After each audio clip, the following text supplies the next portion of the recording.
Hello, my name is Linda, and I'm 42 years old. Life had an important lesson to teach me, and I learned it the hard way. It all started with my husband, Ron. I had met Ron through a dating app. He hadn't mentioned that he had kids until we were dating for a solid 6 months. By then, I was madly in love with him. He was the perfect example of my dream man. He was handsome and smart. He carried himself well and had a great work ethic. He was also very financially stable. When I found out that he had kids, I will admit I was mad. I was adamant on my dating profile that I didn't want to date anyone with kids. But he still chose to waste my time and toy with my feelings. I ended up not contacting him for a good month. Ron kept trying to reach out to me, but I just couldn't bring myself to go back to him just yet. It sucked for a long while. I couldn't get him off my mind. Just think about it. You find the person you have always dreamed of, but there was this one aspect that you just couldn't get over. This one aspect was such a deal breaker. Every time I picked up my phone to text him we were over, I just couldn't bring myself to do it. I gave it another month, and my feelings began to get a little clearer to me. The more I thought about it, the more I found myself being able to accept being with Ron despite the fact that he had kids. I mean, I practically raised my siblings, since my parents weren't great at parenting and my siblings turned out to be wonderful people, so I knew I would be a great mom. The biggest issue I had with Ron was that he lied. When I love someone deeply, there's no way in hell I could ever hide something, especially something this big from them, but Ron had done it with such ease that it was scary to think just what else he could hide from me. During those 2 months of self-reflection, Ron had constantly, every single day, never failed to call and text me. I guess he loved me just as much as I loved him.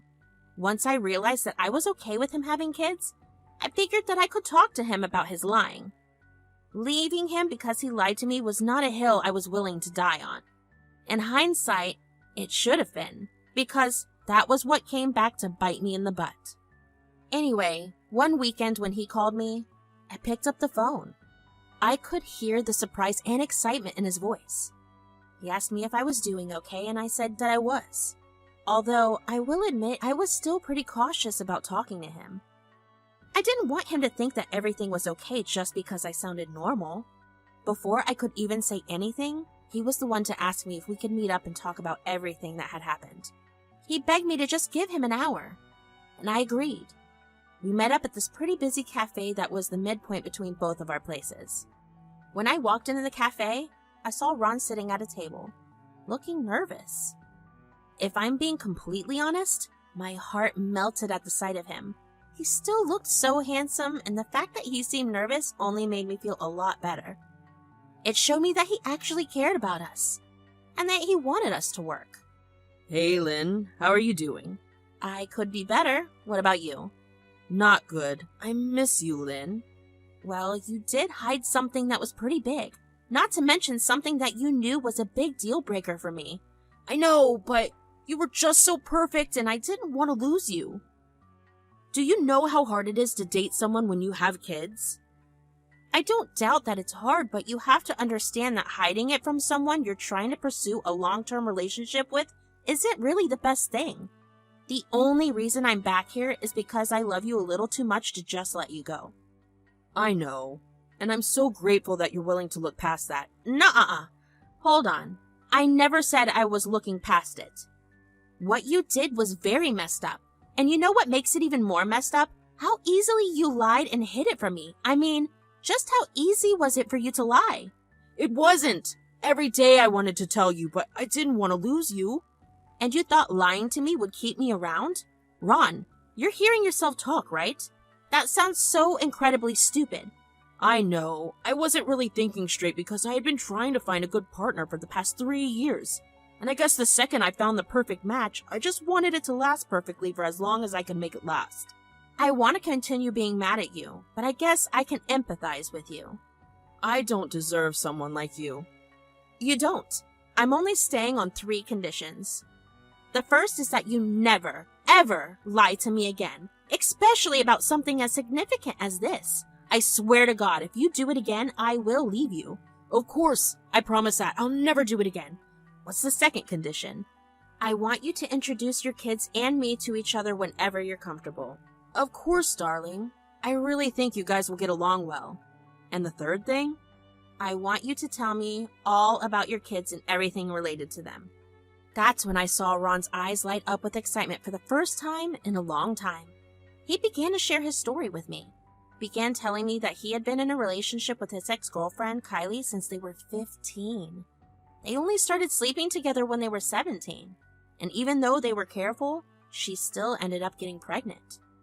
Thankfully, Ron had supportive parents. Well, at least they gave him the bare minimum support.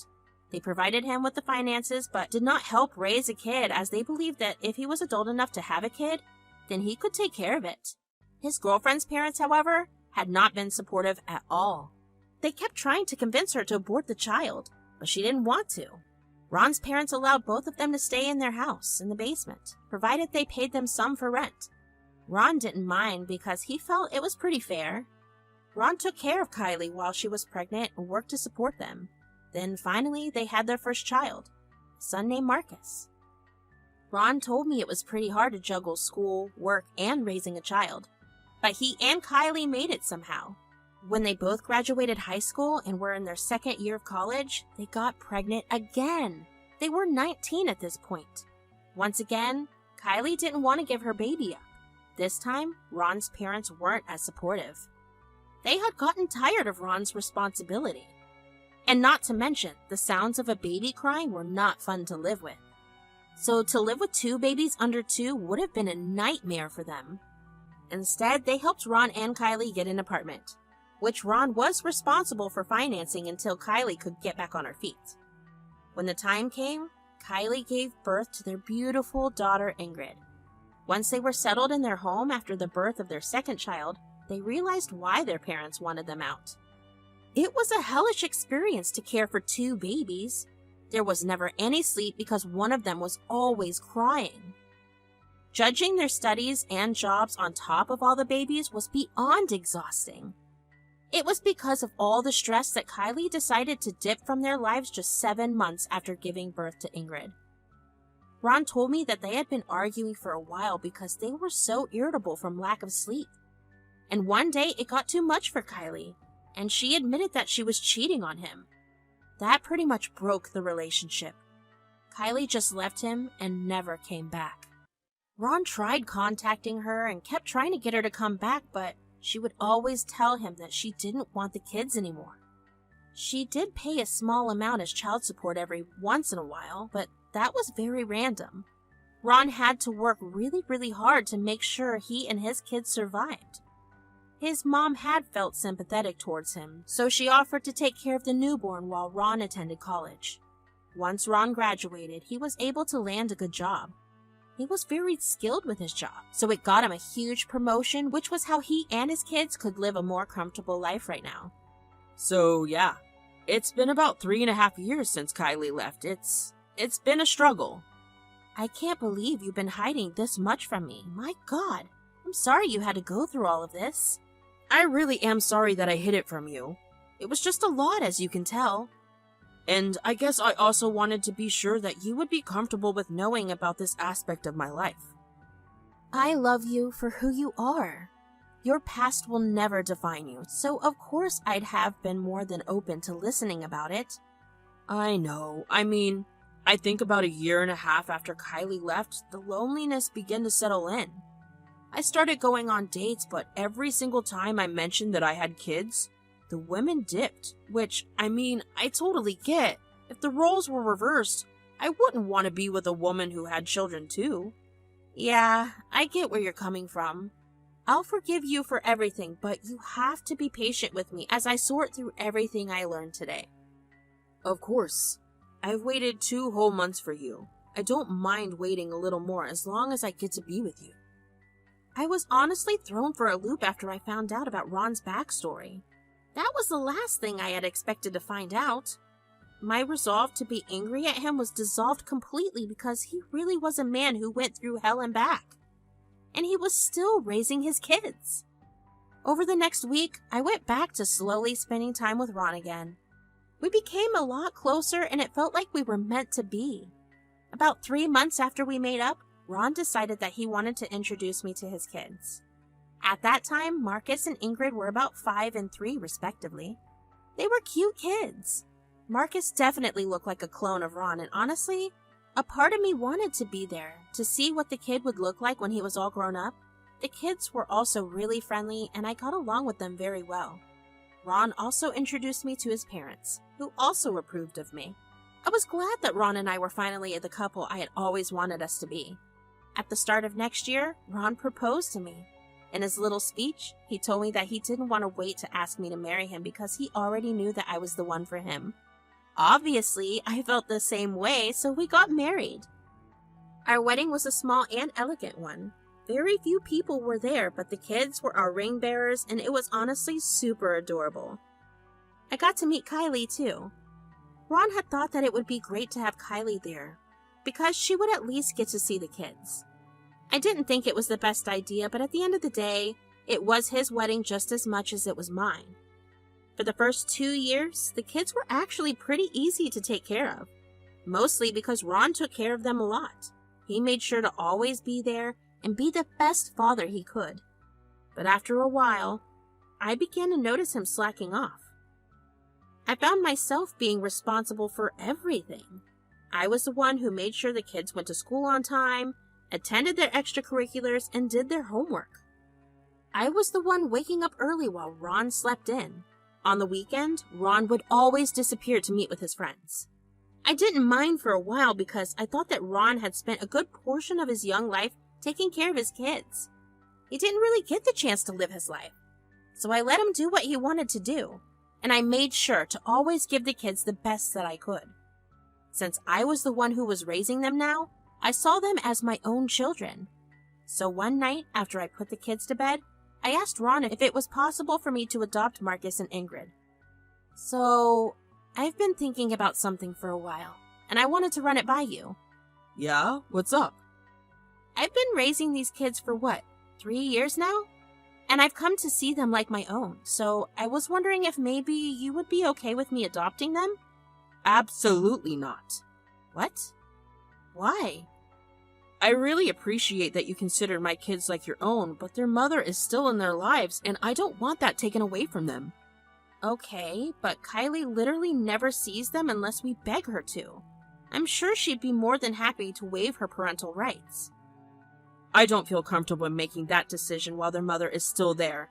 If in the future they decide that they want you to adopt them, then you can. I don't want to hear anything more about this, okay?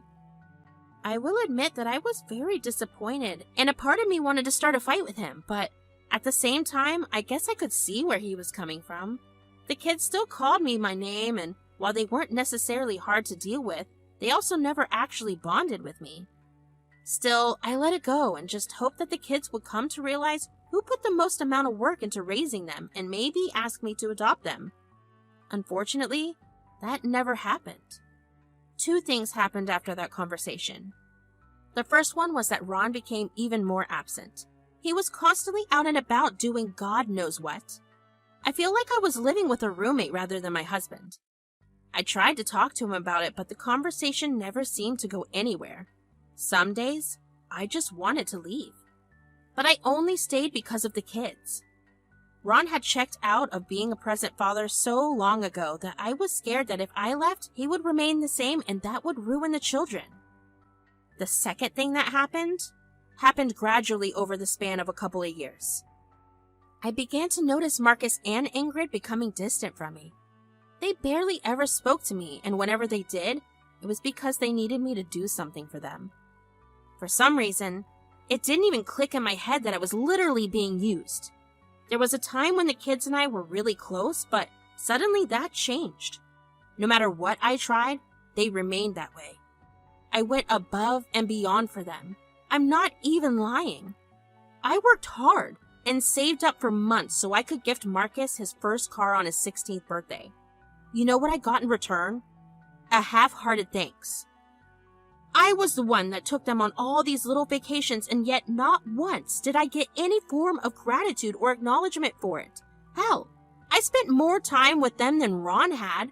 Yet the kids always spoke so highly of Ron while I got nothing. I don't if by the time self-esteem was non-existent because I continued to take care of them. When Ingrid turned 18, I decided to sit her and Marcus down and ask them if they would be open to me adopting them. After all, I had been the one who raised them for the past almost 2 decades. Let me just say that you guys are absolutely free to say no to what I'm about to ask you, because it's a pretty big ask. What is it?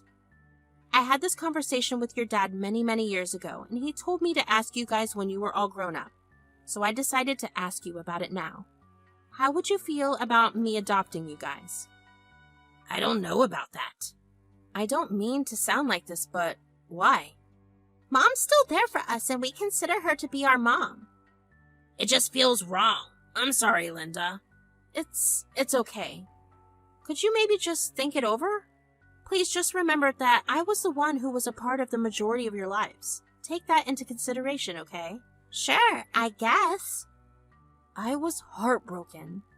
I didn't know what more I could do for these kids. I gave my all to them, and they still referred to their absent mother as Mom, and even considered her more of a mother than me? It felt like a knife to my chest. I couldn't even talk to Ron about it because I had a sneaking suspicion that he would be happy that the kids said no to me. I gave them the time they wanted to think about it. I kept asking them once every few months, and they always answered my questions.